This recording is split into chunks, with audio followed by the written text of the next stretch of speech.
Dishonoured. If you haven't heard of this game series before and you're a so-called gamer, then it may be best to go back and hide under whichever rock you crawled out from that you've been hiding under for the last 10 years since the game released. Only joking. It's 11 years since the game released.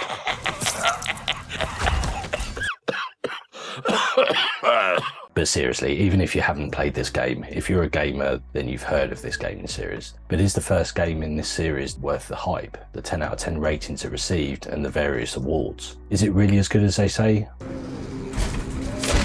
Or at 11 years old, would you feel dishonoured by playing Dishonoured in 2023? Stick around if you're interested in finding out if this game is worth your time and money.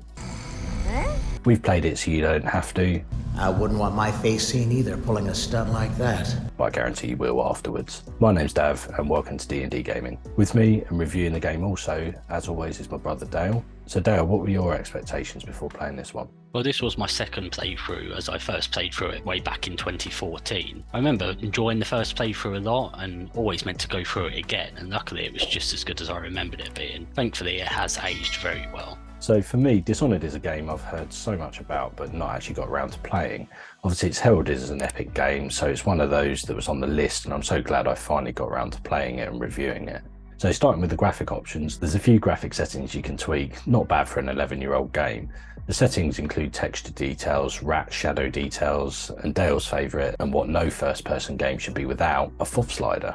Yeah, there are quite limited settings compared to modern games, but just enough to tweak to your liking. As Dav alluded to, I basically judge first-person games before I've even got into them by whether they have a FOV slider. This game does, and I myself changed it from the default 75 to 85 just to widen the view a little. So in terms of graphics and graphics performance, we'll put our PC specs up on screen as usual, but the game ran well on my PC. I ran the game with everything on high and didn't notice any major graphical issues. A few clipping through object instances, but nothing game breaking. However, I will mention a weird bug that I had in the glitches and bugs section later in the review. The graphics themselves are really good for the age of the game, although I did notice a few very flat, low-res textures in places. Are you taking the piss? In terms of the environment, I thought these were really well done. Steampunk-esque environments were well designed, leading to a very convincing and really immersive environment. The game lighting is good, although I did feel there could have been a few more dark shadowed areas to sneak around in. It was sometimes difficult to find dark enough places where you wouldn't be seen, even from quite a distance, by the guards. It is simple, but it will be far from easy. The first thing I noticed is that it didn't detect my settings very well and defaulted to low on most things, so I had to up the settings to match my system specs. The graphics themselves feel a little dated now, but not bad at all considering it is from 2012. I specifically remember when I played it in 2014 that they felt a bit out of date then, and I've heard people comment that this was the general consensus on release. I wouldn't say it really affects the game in a bad way though, as graphics do have a unique style that is immediately recognisable. They certainly didn't go for a realistic look, but the art style is unique and I like it overall. In terms of performance, I did notice a bit of stuttering and frame drops at first, but this did get better when I played around with the settings. Once I had it adjusted, it ran well for the rest of my playthrough. So in terms of player controls, well, they're standard FPS type controls that you'd expect, and fortunately they didn't do anything weird with the controls. There's controller support as you'd expect, but as usual I played on keyboard and you can rebind your keys in the settings menu. Yeah, so the controls on keyboard are quite typical for a first-person stealth shooter game. Nothing unusual with WASD to move around, space to jump, control to crouch, mouse buttons to use weapons, usual stuff really. However, one thing I did note is that the default mouse control, for me anyway, felt the wrong way round. The left mouse button moved the right hand weapon and vice versa. I didn't change any control settings at first and just went straight into the game, but then noticed it. I tried playing like it initially, but it was far too confusing, so switched it around in the controls menu so that the left mouse click moved the left hand weapon and right vice versa. Not sure if this is just me or some kind of weird controls bug I had, but thought it was worth noting. Just to add to this, I believe it is intentional, not any kind of bug. I don't recall it catching me off, but I think the idea is the left button is your primary weapon and the right button your secondary. It just so happens they don't relate to which hand your weapon is in. Yeah, it might be something that catches people off, as it did with Dav, so definitely need to be aware of that. So in terms of game modes, there's only one main story mode. The game is set in a fictional industrial city called Dunwall, capital of the Empire Isles. You play as Corvo Atano, former bodyguard to the Empress of the Isles, Jessamine Caldwin. Following the Empress's assassination and kidnapping of her daughter Emily Caldwin, the city is taken over by an oppressive regime and also plagued with rats infecting the population. The infected become known as Weepers and are zombie-like in their appearance. Following the Empress's death and with Corvo being blamed for the assassination, he becomes intertwined with a group of activists called the Loyalists that plot to overthrow the government regime and crown Emily Caldwin her rightful place on the throne.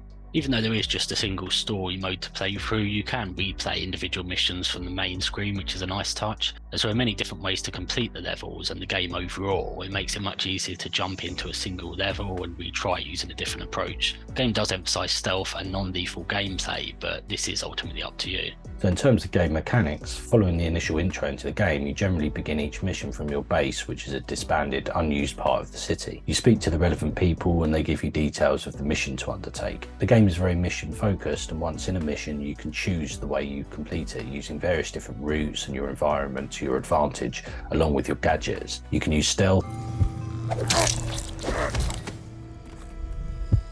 or going guns blazing. I found it! It's for my...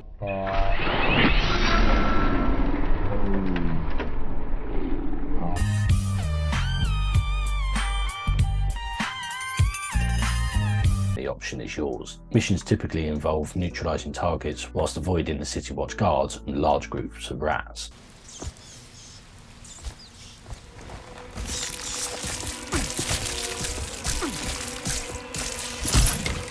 You can use various weapons to silently or not so silently take your enemies down or evade them completely. It's up to you. That's my business. However, the more guards you kill, the more the game's NPC tech changes to try and catch you out, and this increases the difficulty of evading. There are items that you can find and get cash value for, along with collectible items to find such as runes and bone charms for improving powers. I think you'll find more use for it than I ever will. Once you've completed your task and any optional tasks in the mission, you also have to get out safely, I don't know if I can. which usually involves returning to where you were dropped off by the boat. The mission complete screen gives you info on the number of kills, etc., along with the chaos score and the amount of collectibles found. Once you're back at your base, you can spend any cash you've managed to get from looting items on weapon upgrades and ammo, along with runes to upgrade power and health upgrades. Gameplay is a mix of stealth, Damn it!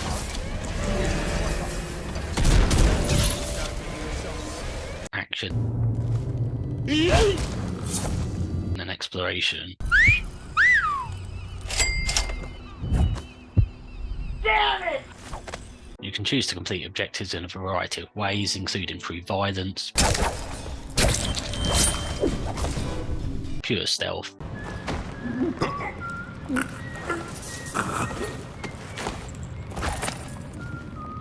or a combination of both.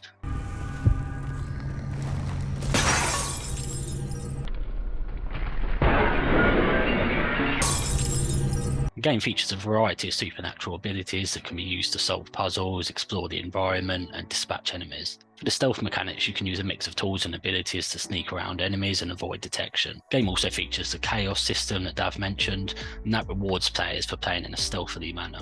Higher chaos levels lead to more difficult enemies and a different ending. The game also features a variety of environmental hazards that can be used to dispatch enemies.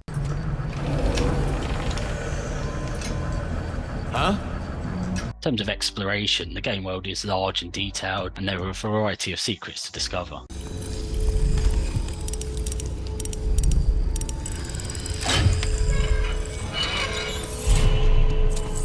So in terms of UI, by default, I found this a little bit overbearing on the screen, if I'm honest. There were only a few icons, but they felt far too large and took up a large chunk of the screen. I do think they could have been a bit smaller by default, have still been legible enough and taken up less of the field of view. Icons included health, shown in the top left as a shard type object filled with red blood, I guess, a blue shard identifying mana, and a circle showing the weapon you have in your left hand with the number of ammo held for that weapon type. Bottom left is an icon showing when you are crouched, and this disappears if you're standing. Small arrows and text appear on the screen with a distance indicator to objectives or items of interest when applicable. The game menus and sub-menus are easily navigable and well laid out. The UI is quite prominent on the default settings, and they could probably scale it down in size to be more subtle. There is a lot of customization of the UI in the settings though, and you can turn off individual parts such as whether or not to show objective markers on screen, but there isn't an option for scale in size. At default, the screen doesn't feel necessarily cluttered, but it seems to be more of a scaling issue. This is especially noticeable in the health and mana bars, which are always on screen unless you choose to switch them off. You can turn the UI off completely in the settings if you want to, or have it show up just in context, such as when you get hit or your mana gets used. So in terms of sound and music, the music in the game is fitting, but I have to say I barely noticed it, and it only seemed to be mainly within the cutscenes other than 1 or 2 missions where it was more prominent.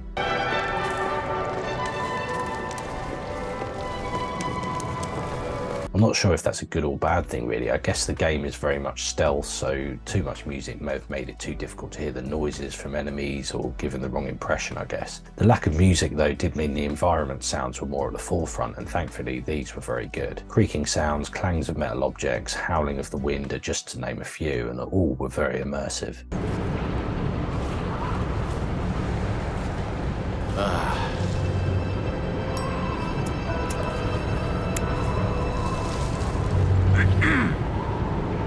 The voice acting I also thought was very good and certainly couldn't fault it at all. There is fairly limited music that mostly just plays in the cutscenes, as Dav mentioned, which makes sense in a way so as not to be too obtrusive. The limited music that's in the game is nicely done and has a kind of orchestral feel that fits well with the setting. I did notice there are general ominous background sounds on many levels, but this does work well to add tension, and that ramps up when you get spotted by guards.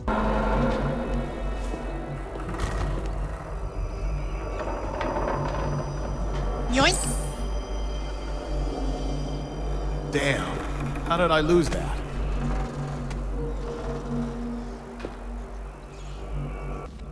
Huh? Damn it! The environment sounds are nicely done and really add to the atmosphere and immersion on many levels. I thought the voice acting was great from all the characters and no one stood out in a bad way. I'm not sure what else we could say. So in terms of bugs and glitches, I did notice a couple of minor bugs, such as when dumping bodies, they can get caught in the environment sometimes and either immediately disappear or start flapping around like crazy. I noticed if I put multiple bodies in one hiding place, they would randomly start to disappear, so there might only be 1 or 2 left rather than the multiple ones that I put there. I did come across a few bugs, mainly clipping of objects, but nothing game breaking as I mentioned earlier.